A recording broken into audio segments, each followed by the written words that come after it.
look at where you are. I don't think that we have very much time to play with in our fiction. I think we are still No. managing two soaking wet UNDK agents and two also soaking wet and psychologically battered heroes, and a number of important points to make. One is that since the events of last time, you have no communications with the outside world, unless the one exception could possibly be Habsmannen, although it's kind of hard to believe that his phone would survive all of that. But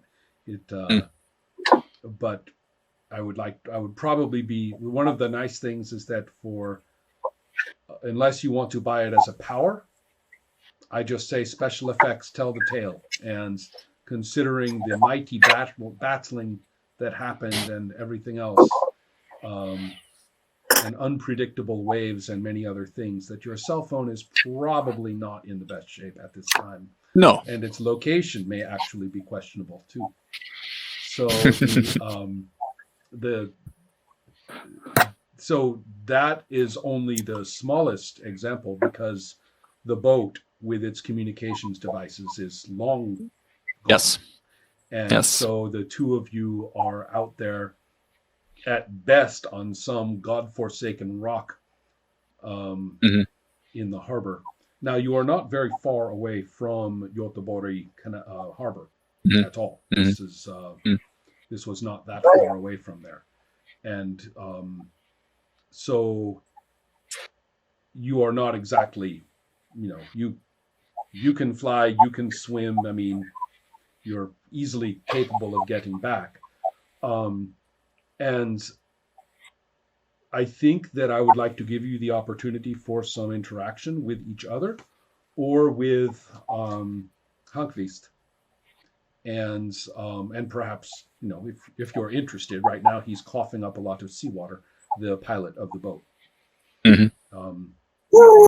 And so I will go to Cosmonaut, who at the moment is probably the one who is patting the pilot on the back, and this is your first chance to talk to Habsmannen in the middle of all of these events. And I will point out that Habsmannen was one tiny point or two away from full unconsciousness, but was, able to witness the awesome intensity of Cosmonaut, communicating with the transformation of your grandfather. He has disappeared beneath the waves, and what would ever happen to him next and in what form is a question for another day, unless you want to pursue it. So am I correct if I say that he was kind of trapped there before, but now he's free? You might want to ask Habsmannen about that. Yeah. All right. Yes. All right. Yeah. So this is your father. This was your father. Granddad, actually. Granddad. Yeah.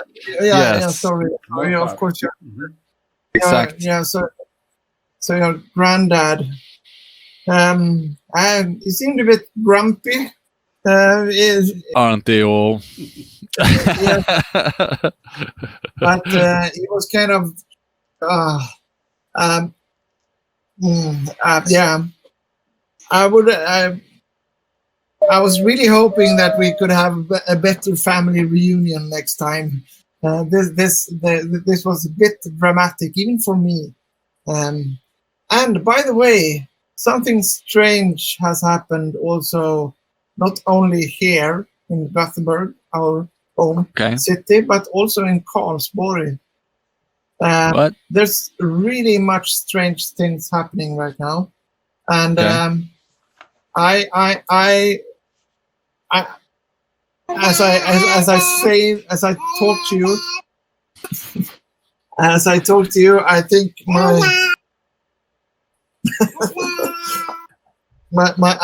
my helmet and my what do you call it, the thing, Visor. Yes. Uh-huh. yeah, the visor, it kind of like flaps open. Sure, I of thought course. Yeah. the more I go out of and being more of myself to you, and I'm totally, this is a bit too much. We have to like really, I think we rather quickly need to assess this situation. What is actually happening right now? Yeah. Maybe he has the answer. And I'm pointing at the guy. I don't know about Karlsborg, but I'm pretty sure what happened here. Not really sure why it happened or deeper, but Rune, which is my morfar, he was being held prisoner basically against his will to trying to communicate to some sort of vessel or something. I don't know, something at the bottom And of then the sea. things are coming back to me. Yes, I saw things about like a kind of a ship and a vessel and I scratched my head and so I think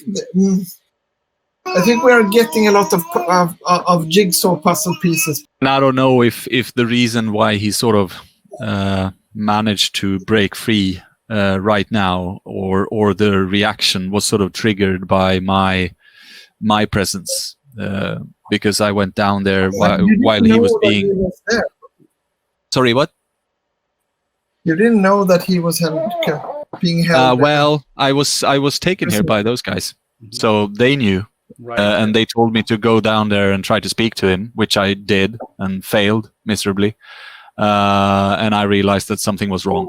And then we headed back into the city, and then he sort of broke free on his own and came after us. But he wasn't really himself. That's not the way I remember it. Let's put it like that. No, I'm glad I'm glad it's that way. I mean, he was grumpy, but he wasn't that grumpy. No. Hankvist has recovered himself and says, "That wasn't your fault. He was responding to something. Something happened. We had just received word about that. We had just received word of an urgent situation. I don't know anything about it before the wave hit us." He says, "Listen, Beck, you owe it to your grandfather and to your parents. We need you doing what he was doing. We need you down there. If he can't be controlled, then you need to go back and get him back where he belongs." Is he in any way in a position where he gives us order and we say yes sir and do that? No, not at all. That's what I was getting to. Kind of like Cosmo, is this guy your belongs. boss? Right. Yeah, exactly. That's what's happening. And I'm going. Not my boss.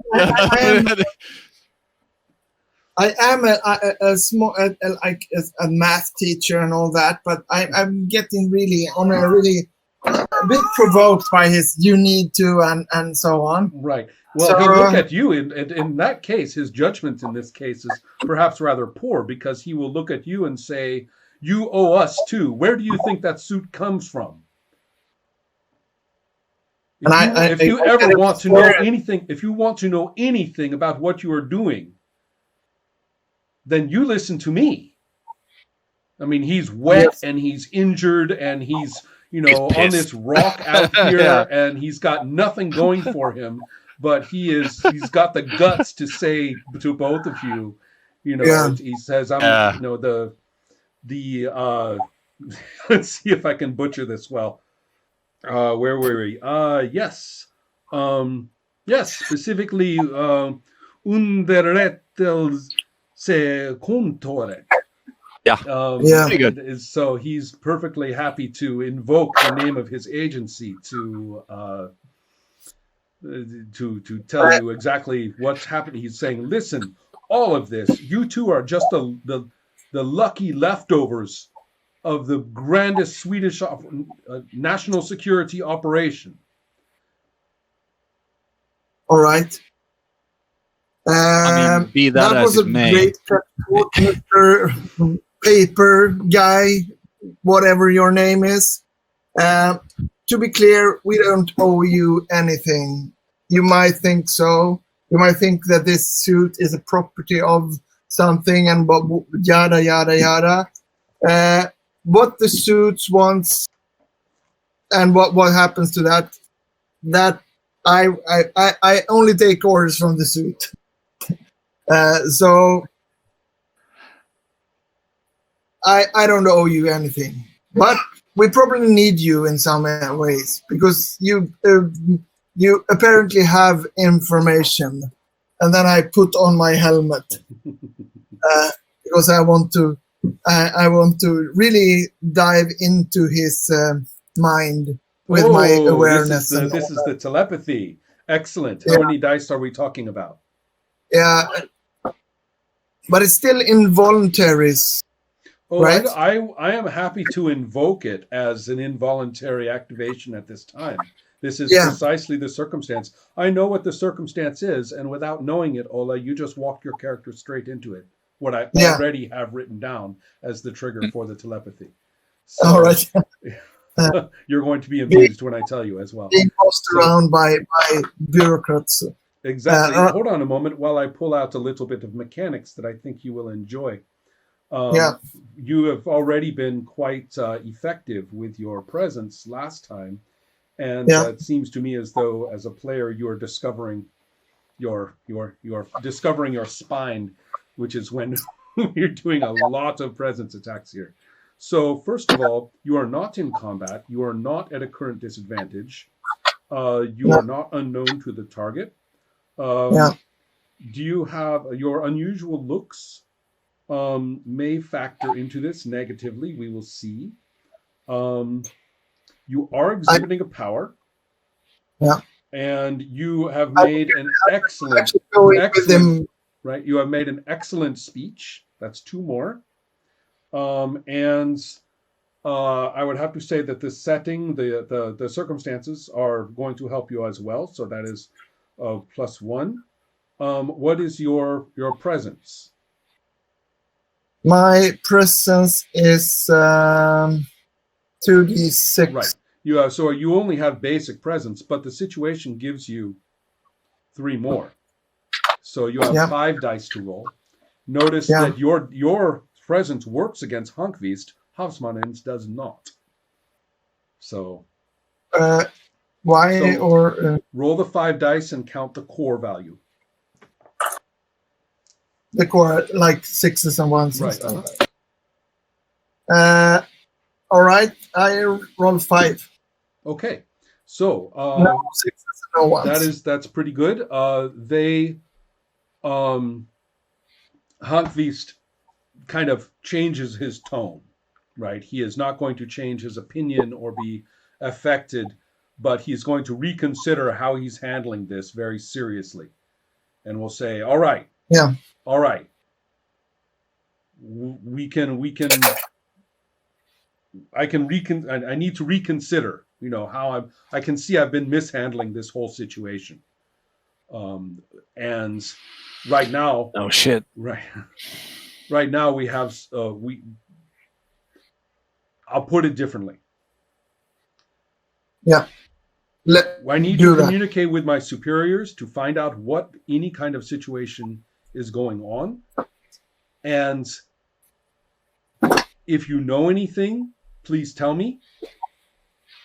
And I'm asking your help. Whatever else you may think of me, Beck, your parents died to protect the national integrity of Sweden. and I will tell you everything. I will open the files for you. We can have a new relationship. But I need your help. We need your help now.